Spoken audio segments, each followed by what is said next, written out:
Muy buenos días para todos, bienvenidos a una nueva InView Wiki Kickoff, ya la número 93. Ya estamos finalmente en abril, después de un marzo que parecía interminable, así que hoy, junto con mi colega y amigo el señor Mateo Reschini, vamos a estar concentrándonos sobre todo en cómo afectó nuestras carteras modelo, tanto offshore como onshore, el mes que pasó, cuáles son los cambios que vemos para adelante. Y al final, por supuesto, vamos a dejar espacio para preguntas y respuestas tema libre, pero primero voy a hacer yo algunos breves comentarios de cómo vemos a la Reserva Federal en esta coyuntura y de qué pasó en el mercado en este mes que pasó tan volátil, algunas cosas vinculadas a nuestra cartera y otras más en términos generales. Así que tenemos bastante para hoy, sin mucho más que agregar, largamos. Arrancamos hablando por la Fed, porque está claro que hace rato que el ritmo del mercado lo marcan Powell y la Reserva Federal. Y en marzo tuvimos una caída de tasas muy significativa. Por ejemplo, en el término de 2 años tuvimos una caída de 70 puntos básicos desde a número redondo 4.80 a 4.10. Esto es obviamente más que significativo y fue resultado de un particular flight to quality que vimos en medio de temores sobre la residencia del sistema bancario y demás. Bueno, esto lo venimos cubriendo semana a semana y día a día, así que ya más o menos todos estamos en tema. Pero esta caída bastante significativa de las tasas en el tramo medio y en el tramo largo, ahora genera una situación que me parece que va a ser el tema dominante en la prensa financiera y en los mercados y a la hora de definir un outlook para adelante, que es lo que sin demasiada originalidad podemos llamar la batalla del pivot, que básicamente podría enunciarse así. Cuando vemos qué pricea el mercado en los mercados de futuros de tasa, que es el cuadro que siempre mostramos que está abajo a la derecha, y esto es importante siempre recordar que esto es por plata, esto no son opiniones de académicos, sino que acá hay plata de por medio. El mercado espera que las tasas suban un poquito más, pero que luego caigan con mucha fuerza y que de hecho para principios del año que viene estemos unos 60 puntitos básicos abajo de donde estamos hoy. Esto no estamos descubriendo nada nuevo, también ha sido mencionado, pero la explicación a esto,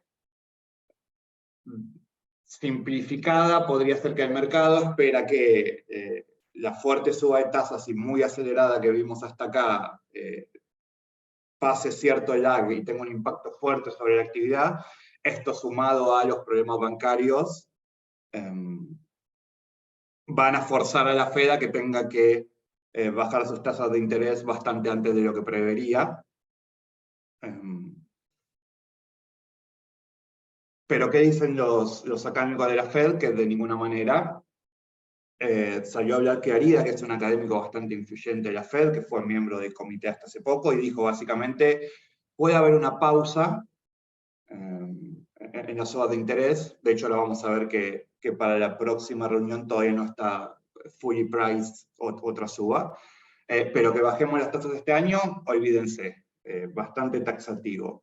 O sea que acá me parece que va a estar el meollo del asunto y los grandes giros de evaluación de acá en los próximos meses, en la medida que o la Fed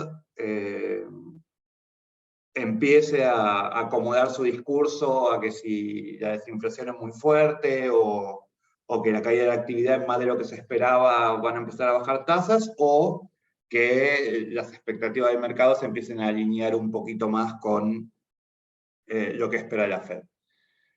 Por supuesto que si el mercado espera bajas, que luego no se materializan, como ya vimos muy bien en estos últimos 2 años, eso sería negativo para el grueso del equity.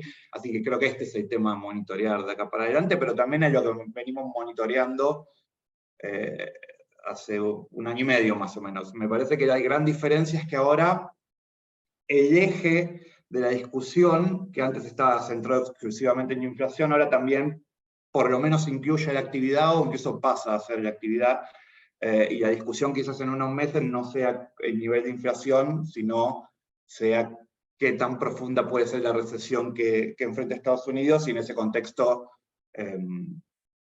la discusión de si hay que bajar las tasas o no adquiere otro cariz político y demás, por lo tanto esto va a estar ciertamente interesante. Y después quería marcar una frase que dejó Powell en su discurso, que hace eco de algo que también comentamos acá como una de las primeras conclusiones que sacamos en limpio de la turbulencia bancaria, que Powell dijo literalmente que si se ajusta el acceso al crédito, eso significa que la política monetaria va a tener que hacer menos esfuerzo. Esto está alineado con lo que hablamos siempre de que una recesión, de alguna manera, no es un efecto secundario de la política de la Fed, sino que es el objetivo de la Fed, justamente, porque necesitas menos demanda para que los precios se aplaquen por el funcionamiento normal y racional de la economía.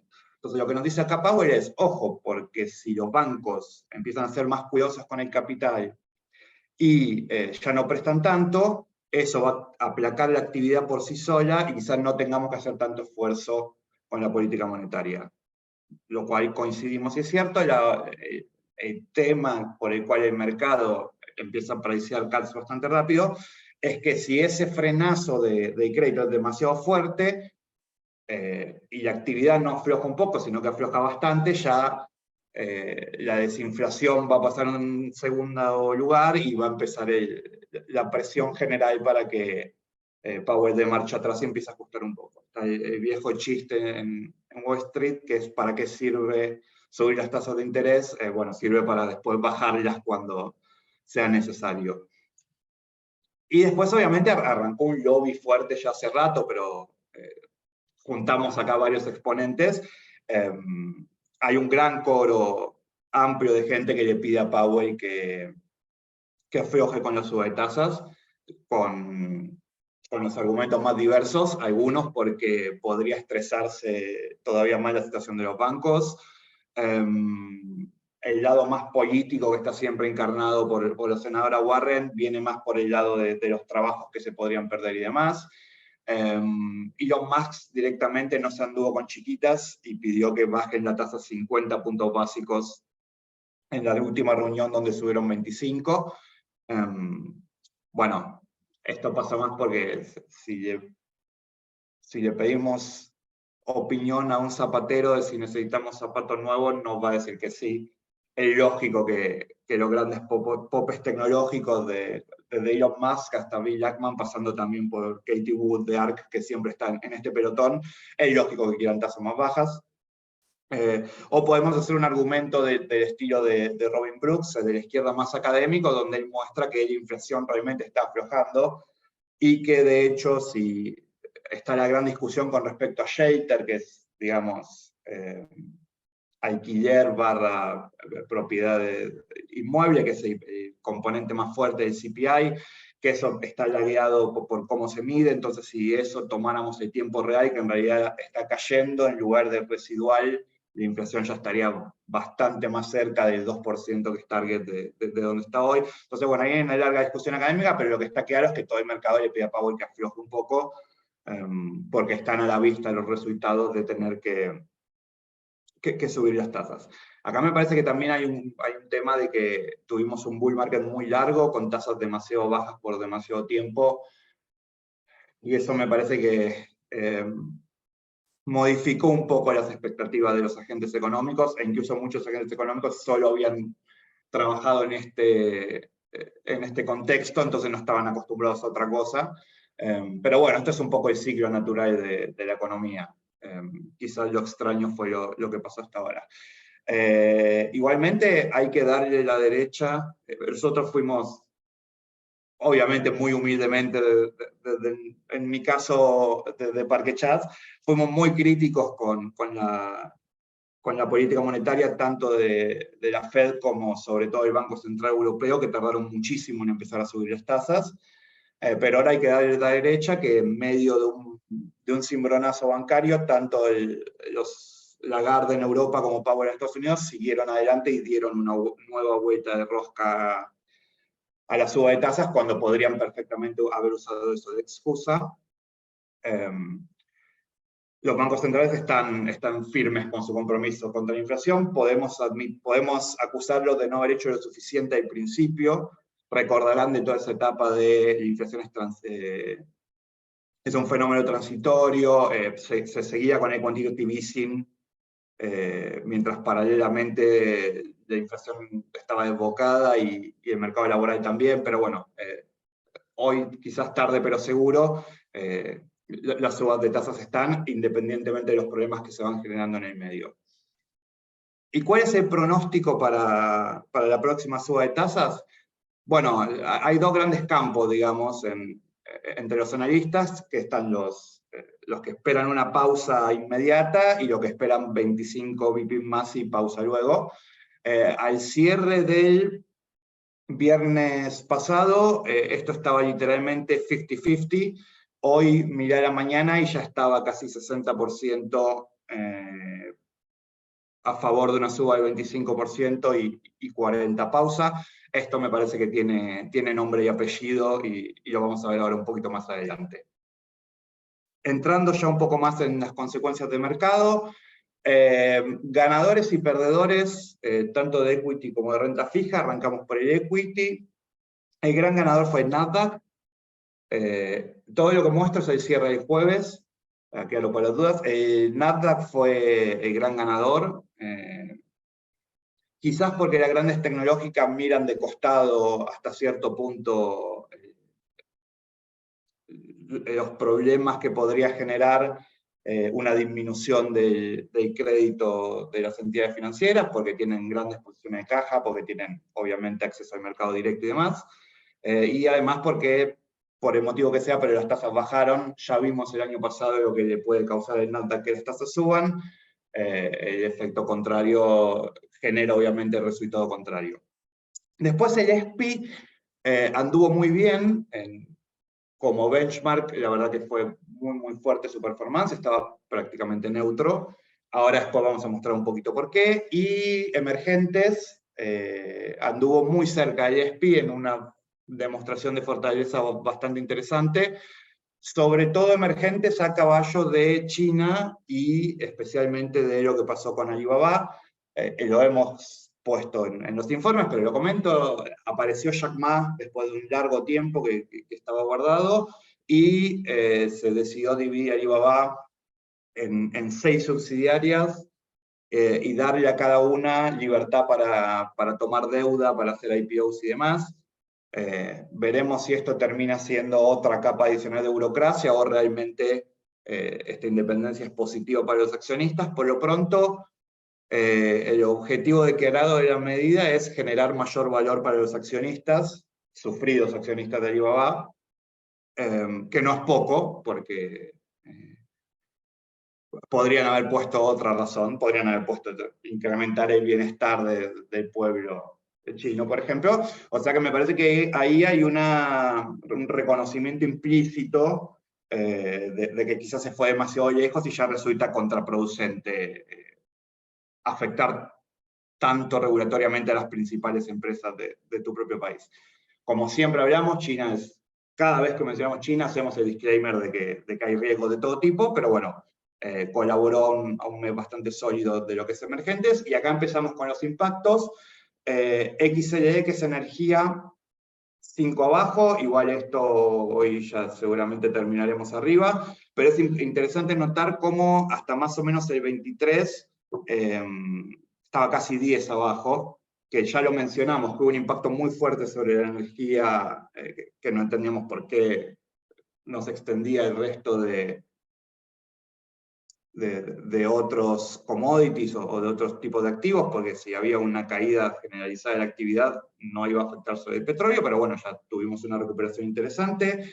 IWM, que es el Russell 2000 de Small Caps, más de 8 abajo. Esto vamos a comentarlo por separado, fue uno de los impactos que no esperábamos de esto y nos afectó un poco en el rendimiento.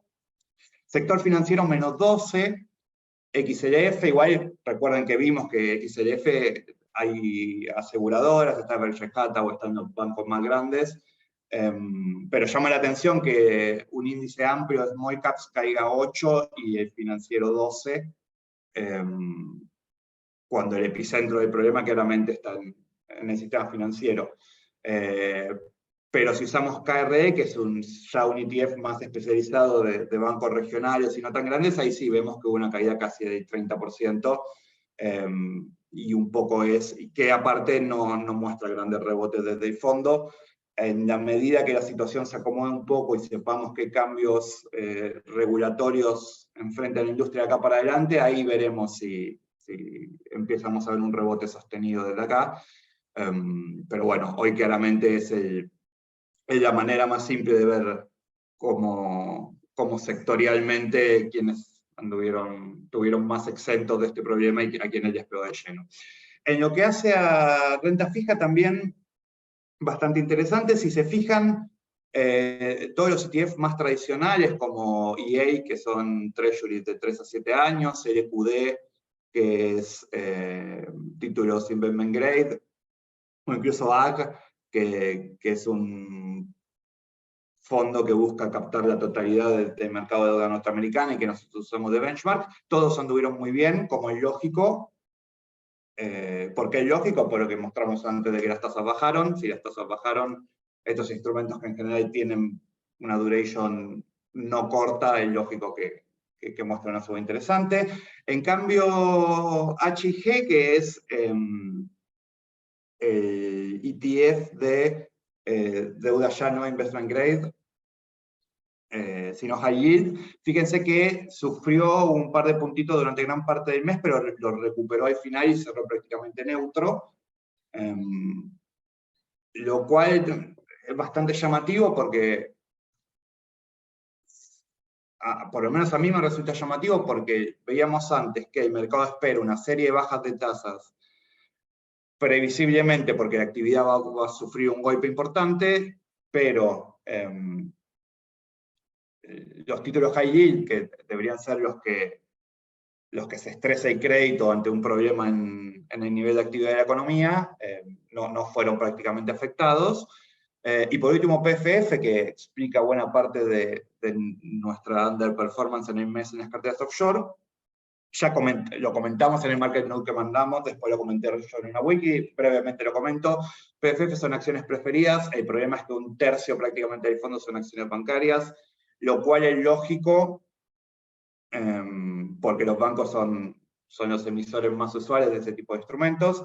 El temor, obviamente, a que haya un contagio generalizado en los bancos impactó fuerte. Fíjense que arrancando en 100, tocamos varias veces 92, cerró más cerca de 96, y de hecho lo que se ve es que en esta última semana, 10 días, en la medida que se empieza a bajar un poco la espuma del pánico, empezamos a ver cómo la recuperación de PFF es más rápida que la del resto de los índices que mostramos recién como referencia.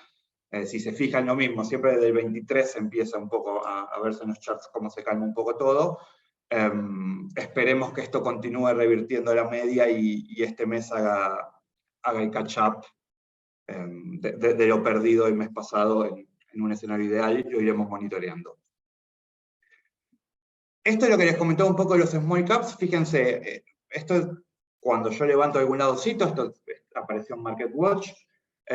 Fíjense cómo el S&P estaba medio punto abajo, del 8 de marzo hace unos días, pero el S&P 100, que son obviamente las mega caps, estaba 1,5 arriba, mid caps 7, small caps 7,5 y micro caps 10,5. O sea, está hecha la escalerita literal de mientras más grandes son las empresas, mejor les fue, y más chicas peor les fue, independientemente de los criterios de selección en el medio, porque si pusiéramos acá Russell 1000 o 2000 Value o Growth, también veríamos una película similar.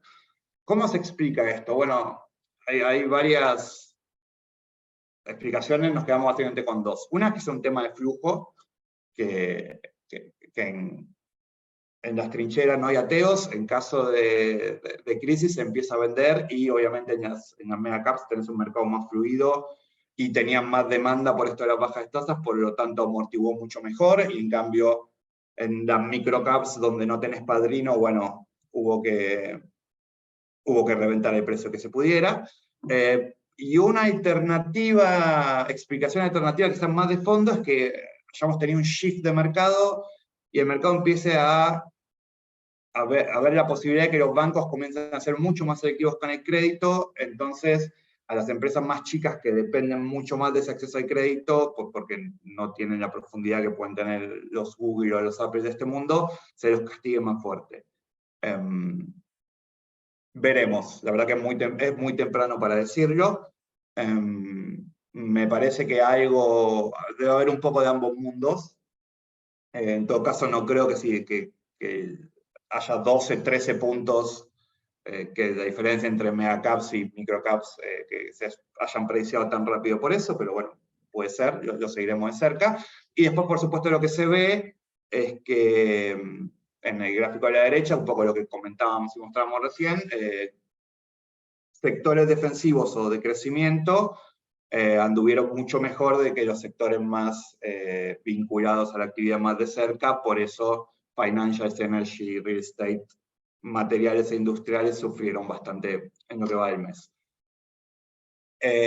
Vinculado a lo que hablábamos de que parece estar bajando un poquito el temor sobre el sistema financiero, finalmente se vendieron los activos de Silicon Valley Bank al First Citizens, un banco de alguna manera especializado en hacerse de bancos fallidos, con mucha experiencia en el tema. Las acciones volaron, por lo tanto el mercado a priori asume que hubo buen negocio acá. Pero ¿qué es interesante? Primero, que todo el portafolio de deuda subprime, que fue el que gatilló este problema, se lo quedó la FDIC para manejar. Y del resto del paquete, se compró 72.000 millones de dólares en activos del banco, o sea, préstamos, pero con un descuento de 16,5, o sea que se pagó básicamente 77 centavos por dólar. ¿Qué había básicamente en ese paquete de préstamos? Bueno, había de todo, pero había mucho de lo que se llama commercial loans o commercial real estate, que es básicamente préstamos para financiar oficinas, edificios comerciales y demás. ¿Por qué lo marco con rojo? Bueno, porque si cae otro zapato en el gran problema bancario, es por esto. Vamos a tener que empezar a monitorear cuántos préstamos comerciales tienen las instituciones medianas, porque salvado los problemas de liquidez, esta evaluación que se hizo de 77 centavos, obviamente no tiene por qué ser igual el paquete de préstamos en otros bancos, pero es muy probable que el real estate comercial sea el foco al que empiece a mirar el mercado, a ver si hay más problemas en los bancos, o con las medidas que tomó la Fed, de alguna manera se pudo capear el temporal. Todavía está estresada, obviamente, la deuda de las entidades financieras, si no, fíjense, más que lo imposible, esta es nuestra curva de bonos seleccionados investment grade, todos mínimo de 1.000 dólares, todos non-callable, o sea, lo más cómodo posible para operar, a disposición. Como esto cambia todo el tiempo, si ya saben que si necesitan, nos lo piden y se lo enviamos actualizado al momento. Pero básicamente fíjense ese cuadrado rojo, como todas las emisiones que rinden por encima de esa curva teórica son todas financieras. Goldman Sachs, Bank of America, Wells Fargo, Citigroup, Morgan Stanley, y arriba de todo KeyCorp, que al ser un banco más chico que los grandes gigantes, fíjense cómo ahí tenés más de 100 VPs, casi 200 contra Wells Fargo, por ejemplo. O sea que el estrés todavía continúa, y la estructura de la curva de T-bills, si bien obviamente se fue moviendo, por cómo está pensado este hipotético pivot de la Fed y liquidez de títulos y demás, el T-bill a 6 meses sigue siendo aparentemente el sweet spot donde la tasa es más alta, y dada el nivel de incertidumbre general que tenemos sobre el mercado y la economía, nos parece el mejor lugar para posicionarse y acumular pólvora para otros tiempos donde estén las cosas más claras. ¿Qué pasó el fin de semana? Que movió un poco que creo yo que fue el que hizo que las expectativas de suba de tasa de 25 BP versus pausa pasen de 50 a 60, bueno, básicamente movió ficha el OPEP, que de hecho nosotros en una wiki previa nos habíamos preguntado, que eso lo de arriba, si no iba a pasar exactamente esto. Pensábamos que el OPEP y Rusia no iban a decir, bueno, hubo problemas en los bancos y cayó mucho el petróleo, qué lástima, sino que iban a apretar un poco, y de hecho apretaron. Una baja coordinada de 1 millón y monedas de barriles. El petróleo hasta que entré a casa estaba a 6%. Hemos hablado de que somos constructivos con el precio del petróleo, nos parece que la reapertura china va a sumar demanda fuerte de barriles. Nos parece que si hay un credit crunch en Estados Unidos, el shale es uno de los candidatos, porque suele ser préstamos que acarrean bastante riesgo. Por lo tanto, si antes éramos constructivos con el precio del petróleo, ahora con esto ya en los libros más todavía. Ahora sí, comento un poquito las carteras, más allá de que ya anduvimos comentando algunas cosas. La cartera conservadora tuvo un underperformance al cierre del jueves, ¿no? Después con el fact sheet van los números definitivos, de 175 BPs contra su benchmark. Esto se explica básicamente por dos cosas que ya comentamos. El benchmark, que es 100% AG, tuvo un excelente mes, mientras que la caída de PFF, que es una de las principales posiciones de la cartera, tuvo un drag más que significativo. No obstante, considerando esto, si vemos la cartera desde la creación, todavía estamos unos 950 BPs arriba.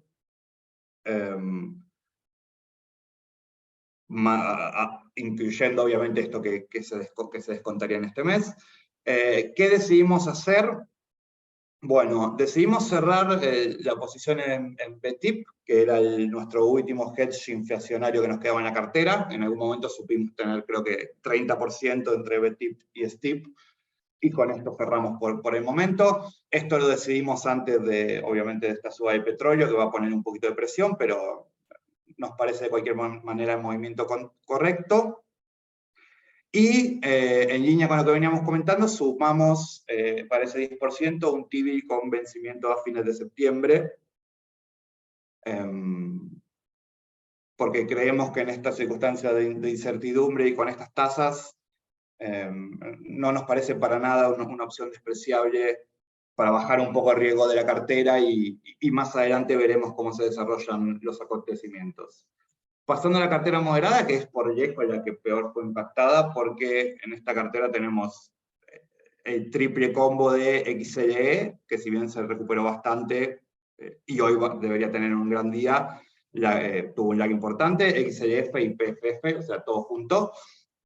Aún así, el cierre del jueves la caída era de 350 puntos, pero si se fijan, desde el 22-23, como vemos repetido en todos los charts, la recuperación de la cartera viene siendo bastante más fuerte que el benchmark, siempre la cartera y la línea verde.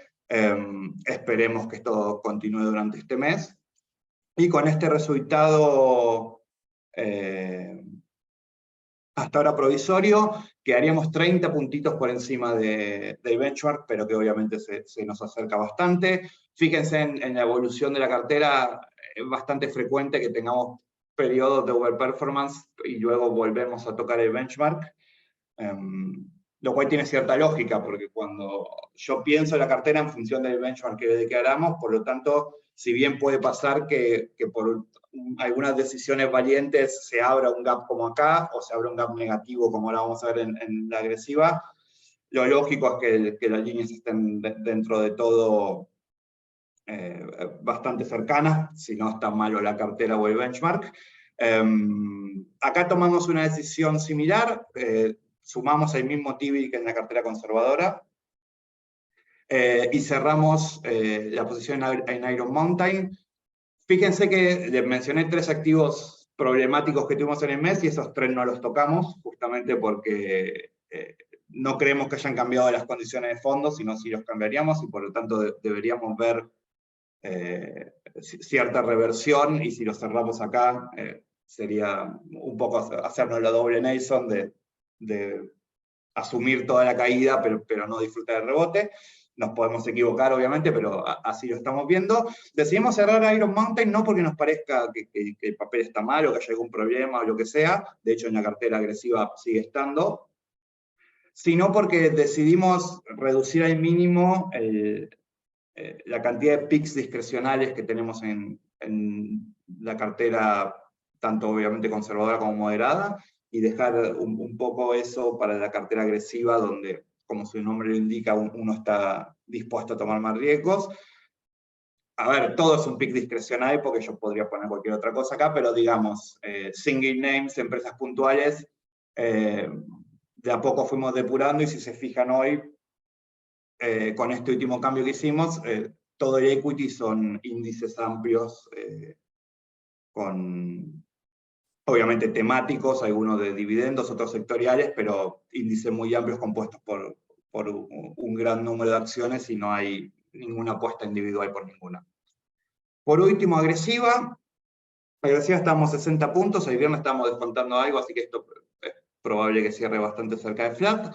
Acá el principal impacto fue lo que les comentaba de los small caps, porque tenemos una posición bastante importante en IWM, que de alguna manera se vio compensada por el muy buen andar de Meta y Google, que si el Nasdaq se destacó, ellas se destacaron más. Y lo que mejor anduvo en este mes fueron las empresas de chips, Nvidia, Intel y demás. Por perspectiva de un mejor futuro, aunque todavía no haya pasado el temblor, anduvieron realmente muy bien. Por ejemplo, Micron presentó un balance que fue muy malo y rayó, porque en el guidance dijeron que pensaban que lo peor había quedado atrás. Veremos eso cómo sigue. Acá, con esta evaluación aproximada que hacemos el cierre de jueves, quedamos 300 BPs abajo del benchmark.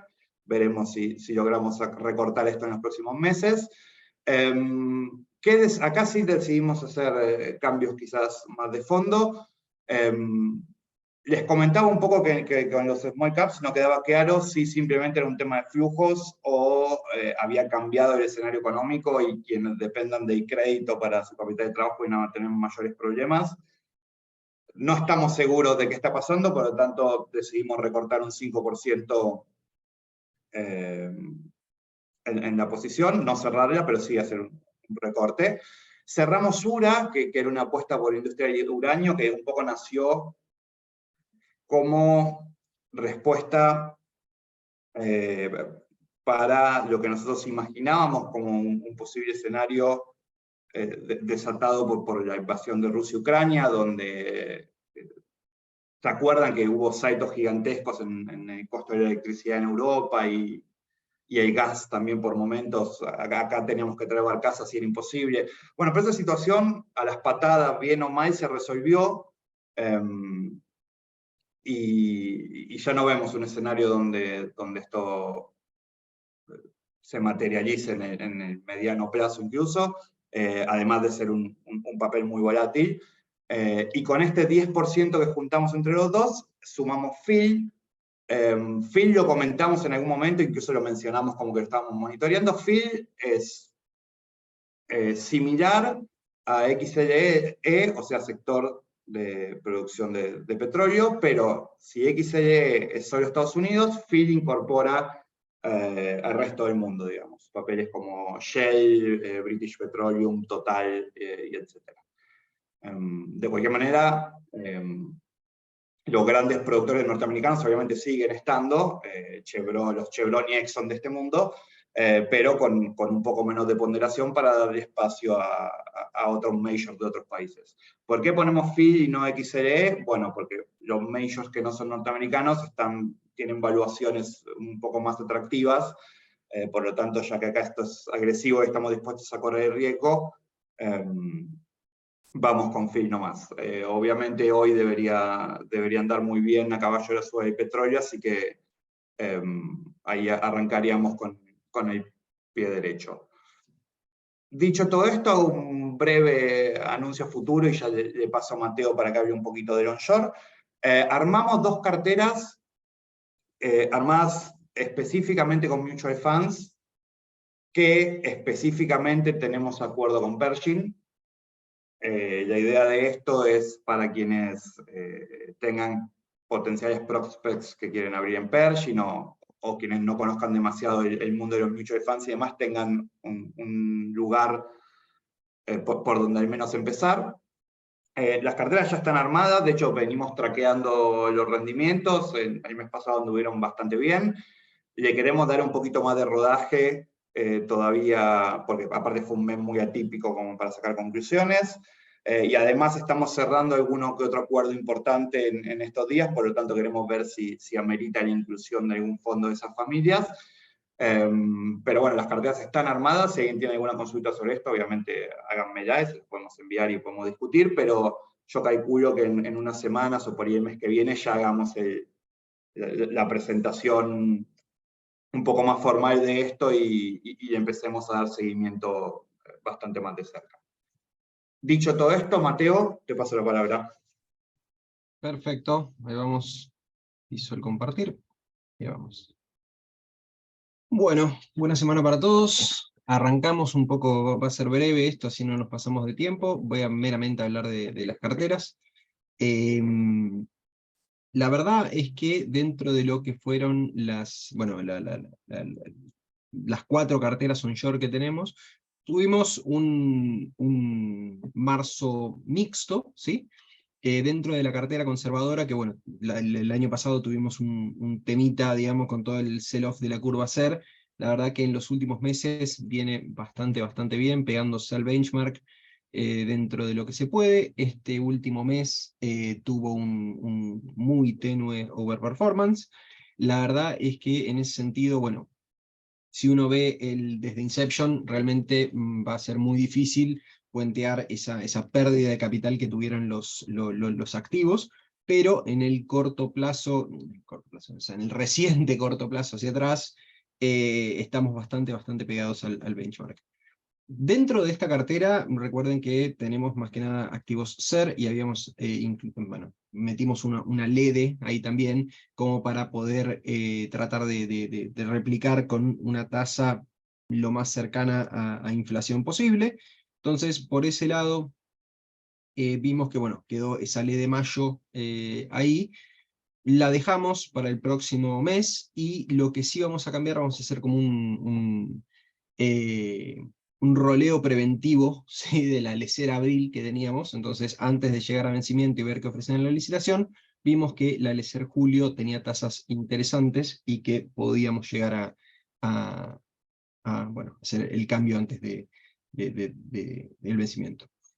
Esta overperformance de 26 BPs tuvo bastante que ver con lo que fuera compresión de tasas reales, ¿no? Entonces esto lo que pasó es que hay mayores expectativas de inflación, entonces por ende se va un poco más a estos activos y se comprime un poco la tasa real.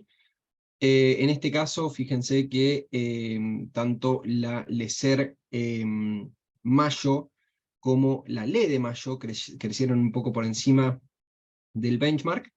En el caso de la LED es anecdótico, pero bueno, para eso también lo ponemos ahí, para que meramente crezca a ese ritmo. La lecera abril quedó ligeramente por detrás, pero bueno, esa ya la estamos cambiando por una lecer julio, que lecer julio tiene una tasa real del 5%, lo cual ayudaría también a cada vez más tratar de conseguir una overperformance del benchmark. En este caso, también tener en cuenta que, bueno, estamos yendo hasta julio, que es la lecer más larga que tenemos en este momento. Por ahora el mercado sigue renovando, no hay problema. Creemos que en las próximas licitaciones, si no es este mes, va a ser las primeras licitaciones del mes que viene, ya el gobierno no va a poder evitar tratar de tirar una letra hacia agosto, post paso, que bueno, por ahí es donde se venía marcando el límite del optimismo, digamos, o no sé si del optimismo, de lo que los inversores venían mirando hacia el costado. Así que por ese lado veremos qué sucede, veremos si el mercado acompaña en esas licitaciones, veremos también qué papel va a estar tomando un poco más la oposición cercano a ese nivel.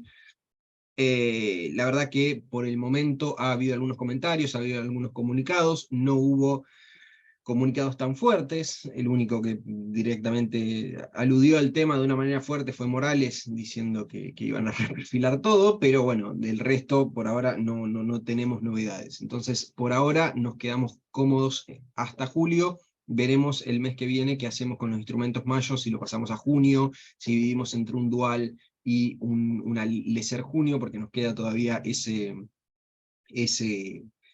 esa letra para no concentrar tanto las posiciones.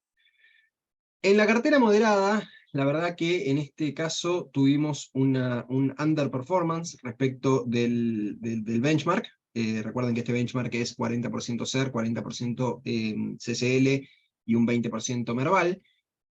Acá lo que tuvimos fue el underperformance principalmente por la estrategia Merval, que lo vamos a ver en la próxima diapositiva. Pero por ahora, cambios que vamos a efectuar. Vamos a aumentar, vamos a rolear también nuevamente preventivamente la Lesser Abril hacia Lesser Julio, como hicimos en la cartera conservadora, pero además de eso vamos a pasar parte de la tenencia de mayo hasta julio, porque como decíamos, mayo comprimió bastante tasa real, entonces preferimos aumentar un poco más lo que puede llegar a ser una Lesser con tasa real positiva, ¿sí? Ese 5% del que estábamos hablando. El underperformance al jueves, ¿sí? Me falta todavía todo el rendimiento del viernes en todas las carteras, porque bueno, no llegué a tener los precios de cierre en la planilla, pero acá lo que vemos es que al viernes, al jueves, perdón, teníamos un underperformance de 81 BPs, ¿sí? Y fíjense acá en esta tablita donde dice benchmarks, que el underperformance viene más que nada por la estrategia Merval, ¿sí? La estrategia SER estuvo un ligero overperformance, la estrategia dólar muy ligera underperformance, que se compensa completamente con los SER. El problema fue el Merval, ¿sí? Y cuando hablamos de Merval, hablamos de las dos acciones que tenemos ahí dentro, que son BBVA Argentina y Transportadora de Gas del Sur. La verdad es que esta volatilidad que hubo en el mercado en los últimos días no cambia nuestro view de largo plazo. De hecho, justamente esto yo la semana pasada iba actualizando la planilla todos los días y veía que el rojo, digamos, este underperformance de las acciones se iba cada vez más, se iba achicando un poco con una ligera recuperación. Veremos cómo quedó esto después del viernes. Pero, a ver, nos parece que no amerita todavía la situación un cambio drástico de estrategia, y nos parece que son papeles con sólidos fundamentals y dignos de una cartera moderada, ¿sí? Nuevamente, este underperformance de 81 BPs está bastante eh, compensado con algunos otros buenos meses que hemos tenido. Estamos muy cerca del benchmark, de hecho me costó tratar de conseguir, de poner el tag, digamos, en el gráfico, pero por el momento mantenemos esto y no consideramos que sea un problema para la cartera estas tenencias. En el caso de la cartera agresiva no vamos a hacer ningún cambio, tuvimos un muy buen mes, tuvimos una buena overperformance, pero a ver, digámoslo todo, o sea, digamos todo, el gran overperformance fue más que nada por Vista y Holcim, ¿sí? Dos de nuestras apuestas discrecionales, ¿sí? En este caso, como decíamos, la overperformance fue de 262 BPs, bastante bien. Y como dijimos, los buenos alumnos, los malos alumnos en este caso fueron Galicia y Transener. Nuevamente no vemos que esto sea una cuestión de cambio de estrategia hacia el futuro. Vemos que tanto la moderada como la agresiva son carteras a mediano y largo plazo respectivamente, y este drag de energéticas y bancarias, por bueno, toda la volatilidad propia argentina de las últimas semanas, no genera que nosotros pensemos que vayamos a tener que cambiar un poco la estrategia, ¿sí? o nuestra visión hacia futuro de todo esto. Así que por ese lado lo vemos sólido. La verdad que también vemos un adecuado mix de sectores y la parte de diversificación. Fíjense que tenemos el 25% de la cartera en fondos, que están bastante diversificados, y además creemos que es bastante sano, ¿sí? el mix de sectores que tenemos dentro de la cartera incluso. Una cuestión también a considerar, el mes pasado cerramos Texar para incluir a Mirgor dentro de la cartera. La verdad que en ese sentido Texar también vio una caída importante en su valor, que bueno, la hemos visto en la cartera en meses anteriores, pero dejó unos fundamentals bastante importantes y vamos a estar viéndolo de cerca si no amerita algún cambio, si vemos alguno de los papeles un poco caros para entrar de nuevo al sector, como para también tener una representación de algo más industrial y atado a la economía real dentro de la cartera. Por último, la cartera de CDR. En este caso tenemos un muy tenue underperformance, bastante en línea con el benchmark. En este caso, cambios vamos a realizar, vamos a, en línea con lo que estamos viendo en las carteras offshore, que acaba de comentar Pablo, disminuir un poco la tenencia de IWM, ¿sí? El ETF del Russell 2000, que son small caps, para sumar un poco más de SPY. Recuerden que el benchmark de la cartera es SPY, entonces por ese lado lo que nosotros vemos dentro de esta cartera es tratar de pegarnos un poco más al benchmark, como también hablaba un poco Pablo en las carteras offshore, para también disminuir un poco lo que son las apuestas discrecionales, ¿sí? En este caso, parte de estas apuestas discrecionales, principalmente las apuestas tecnológicas, salvaron a la cartera, realmente la salvaron durante el mes.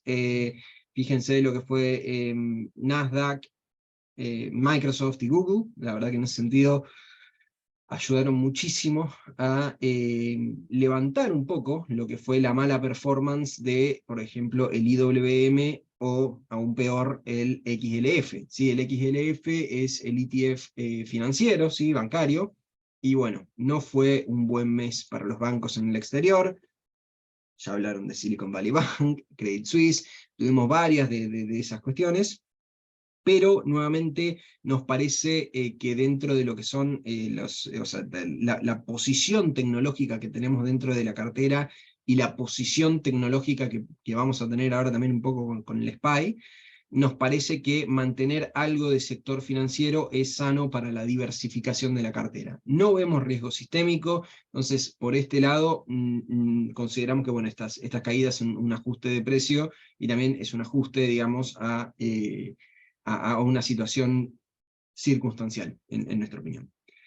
Entonces, por ese lado, el único cambio que vamos a hacer es el cambio de IWM a SPY para pegarnos un poco más al benchmark y salir un poco de estas apuestas discrecionales que habíamos tomado como para bajar un poco la volatilidad de la cartera, pero en este caso ya nos están empezando a jugar en contra. Dicho eso, pasamos a las preguntas. No tengo mucho más para agregar. Perfecto, Mate. Yo ya contesté las preguntas que hubo hasta ahora, así que Si surge hablen alguna... ahora o callen para siempre, es su momento. Si no, Mate, podríamos por una vez entregar el programa antes de tiempo, lo que sería creo que un hito en la historia de Deep View Research. Entre la ropa, entre los autos, digamos, o sea, sí. Así que bueno, creo que podemos cerrar acá, Mateo, como para Fantástico. como para darle un broche de oro. Muchas gracias a todos por acompañarnos. Obviamente a disposición por los canales de siempre para cualquier cosa que les podamos dar una mano. Y nos vemos la semana que viene. Saludos.